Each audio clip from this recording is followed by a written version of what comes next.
बच्चों, हमारा जो एकम छठा है डॉक्टर विक्रम साराभाई, इसकी अगली वीडियो आप देख चुके हैं और बाकी का पाठ है मैं आपको इस वीडियो में समझाने जा रही हूँ।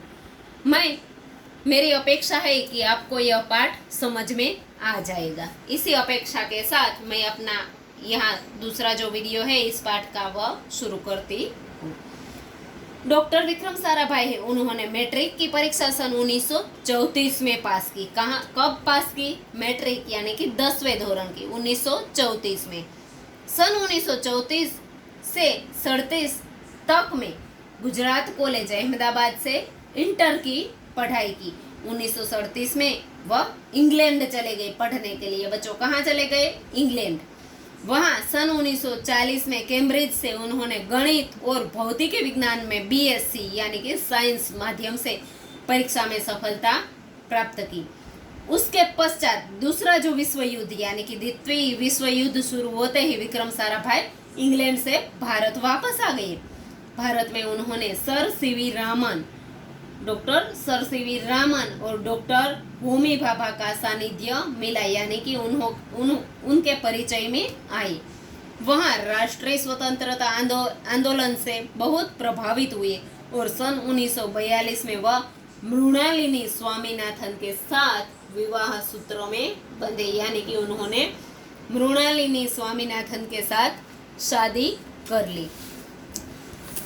उन्होंने अंतरिक्ष की गहराइयों से आने वाले रहस्यमय कॉस्मिक किरणें, जो कॉस्मिक किरणें आती है अंतरिक्ष से, उसके बारे में अनुसंधान करके कैम्ब्रिज विश्वविद्यालय में सन 1947 में पीएचडी यानी कि डॉक्टर की पदवी कब? सन 1947 में हासिल की, प्राप्त की। ब्रह्मांड और सौर मंडल के कई जटिल प्रश्नों का प्रायोगिक हल निकालने का श्रेय है वह किसको जाता है बच्चों? तो डॉक्टर विक्रम साराभाई को यह श्रेय जाता है क्योंकि उस पर उन्होंने परीक्षण किया। यह उन्हीं का सुझाव था यानी कि उन्हीं का राय थी कि कॉस्मिक किरणों पर प्रयोग के लिए हिमालय की जो ऊंची चोटियां है, किसकी? हिमालय, जो हमारा भारत का सबसे बहुत बड़ा पर्वत है। यह हिमालय की जो ऊंची चोटियां है वह सबसे अधिक उपयुक्त और अनुकूल रहेगी इस परीक्षण के लिए। इसलिए भारत सरकार ने कश्मीर में जो आया है गुलमर्ग, वहां वैज्ञानिक उपकरणों से लैस एक प्रयोगशाला की स्थापना की, एक प्रयोगशाला शुरू की। डॉक्टर विक्रम साराभाई ने अपने प्रयासों से सन 1947 में भौतिक अनुसंधान प्रयोगशाला अहमदाबाद में एक प्रयोगशाला स्थापित की, जिसके कारण वह आजन्म संबंध रहे। जब तक जिए तब तक वह इस प्रयोगशाला के साथ जुड़े रहे।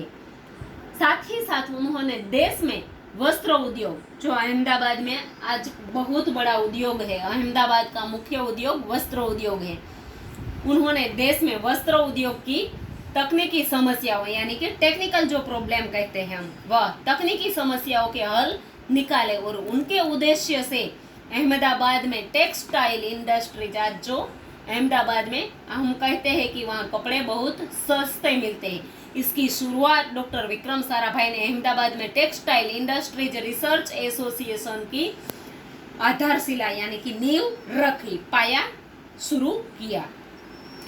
भौतिक अनुसंधान प्रयोगशाला डॉक्टर विक्रम साराभाई परमाणु शक्ति, अंतरिक्ष विकिरण, सूर्य, ग्रह, तारा, प्लाज्मा, भौतिकी और खगोल पर वह कार्य करते रहे। कितने सारे फैकल्टीज में वह कार्यरत रहे बच्चों। हमें तो नाम याद रखने में भी दिक्कत होती है, तो इतने सारे क्षेत्र में कार्यरत रहना कोई छोटी मोटी बात नहीं है। इसीलिए डॉक्टर विक्रम साराभाई को महान वैज्ञानिक कहा जाता है। सन 1961 में वे परमाणु ऊर्जा और आयोग के सदस्य बनाए गए। डॉक्टर होमी भाभा की मृत्यु के बाद परमाणु ऊर्जा संस्थानों का भार भी युवा वैज्ञानिक, जो तब युवा थे डॉक्टर विक्रम साराभाई, उसके कंधों पर आ गए यानी कि यह जिम्मेदारी जो डॉक्टर विक्रम होमी भाभा के ऊपर थी वह भी डॉक्टर विक्रम साराभाई को सौंप दी गई। भारतीय अनुसंधान केंद्र का गठन किया गया और डॉक्टर विक्रम साराभाई इसके पहले अध्यक्ष यानी कि पहले अध्यक्ष इसके बनाए गए। किसके बच्चों? तो भारतीय अनुसंधान केंद्र में शुरुआत की और पहले अध्यक्ष डॉक्टर विक्रम साराभाई को बनाया गया। यह उनकी आगवी सूझ एवं अथक परिश्रम यानी कि बहुत परिश्रम, बहुत मेहनत का परिणाम था कि भारत में दूरसंचार यानी कि टेलीफोन, दूरदर्शन यानी कि टीवी और मौसम विज्ञान के यानी कि जो हम हवाई समाचार, हवामान खाते के समाचार बोलते हैं, यह मौसम विज्ञान के लिए प्रक्षेपित यानी कि स्थापना कर अनेक उपग्रह और अंतरिक्ष में सफलतापूर्वक कार्य कर रहे हैं। कितने सारे कार्य यहाँ दिखाए गए कि उनकी मेहनत के कारण फोन के जरिए जो है दूरसंचार यानी कि टेलीफोन, फोन, मोबाइल ये सब आ जाता है, दूरदर्शन यानी कि टीवी चैनल्स और मौसम विज्ञान यानी कि हवामान विभाग के यह सब उपग्रह अंतरिक्ष में सफलतापूर्वक उनके कारण से कार्य कर रहे हैं। डॉक्टर विक्रम साराभाई ने अपना पूरा जीवन है वो भारत एवं विज्ञान के समग्र विकास के लिए उन्होंने पूरा जीवन समर्पित कर दिया। भारत के विकास में उनका बहुत बड़ा योगदान है। योगदान के लिए कई राष्ट्रीय और अंतरराष्ट्रीय, बच्चों राष्ट्रीय यानी कि देश के और अंतरराष्ट्रीय यानी कि विदेश में जो सम्मान मिलता है वह उन्हें प्राप्त हुआ। सन 1962 में उन्हें डॉक्टर शांति स्वरूप भटनागर पुरस्कार से, सन 1966 में पद्म भूषण और सन 1972 में मरणोत्तर पद्म विभूषण जैसे अलंकारों से यानी कि मेडलों से नवाजा गया। निशस्त्रीकरण में संबंधित कई महत्वपूर्ण अंतरराष्ट्रीय संस्थाओं में भी भारत के प्रतिनिधि रहे। अंतरराष्ट्रीय बच्चों यानी कि देश विदेश में कार्यरत जो एक दूसरे के साथ जुड़ी रहती है, ऐसी जो संस्थाएं होती है उसे अंतरराष्ट्रीय संस्थाएं कहते हैं। उनके प्रतिनिधि वे रहे थे। डॉक्टर विक्रम साराभाई 1966 में international council of scientific union के सदस्य रहे।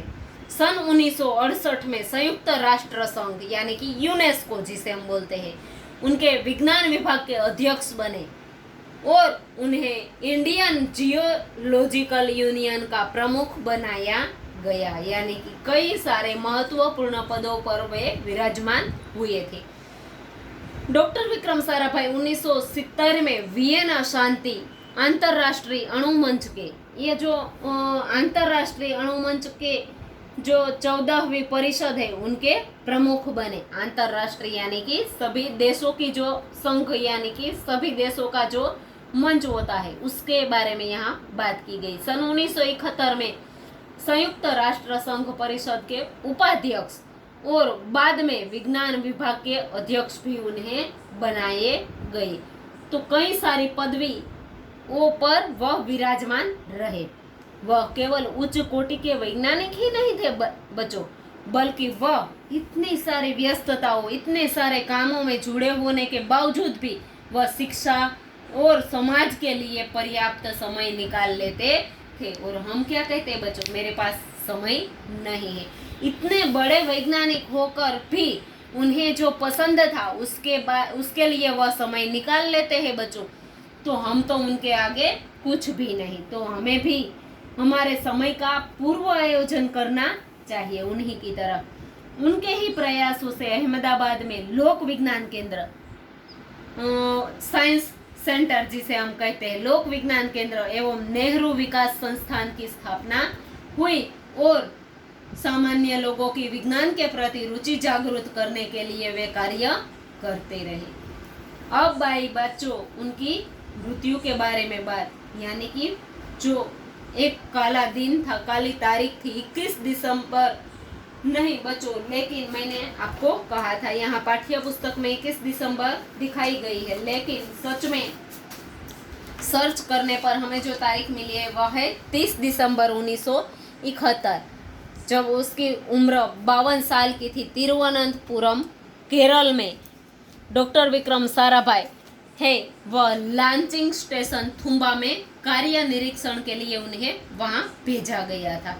वहाँ एक होटल में वे ठहरे हुए थे और वहाँ उनके हृदय की गति रुकने की वजह से उनकी मृत्यु हुई, यानी कि हार्ट अटैक की वजह से उनकी मृत्यु हो गई। और उनके मृत्यु से विज्ञान में नित नए आयाम, नित नए प्रयोग, नया नया जो आता था वह आयामों को जोड़ने वाला एक जो जीवन चक्र है वह हमेशा के लिए रुक गया। और ऐसी महान प्रतिभा को हमारा शत शत नमन है। बच्चों, आज का यह वीडियो यहाँ समाप्त होता है। मैं अपेक्षा रखती हूँ कि आपको यह वीडियो देखकर मजा भी आएगा और पाठ भी समझ में आ गया होगा।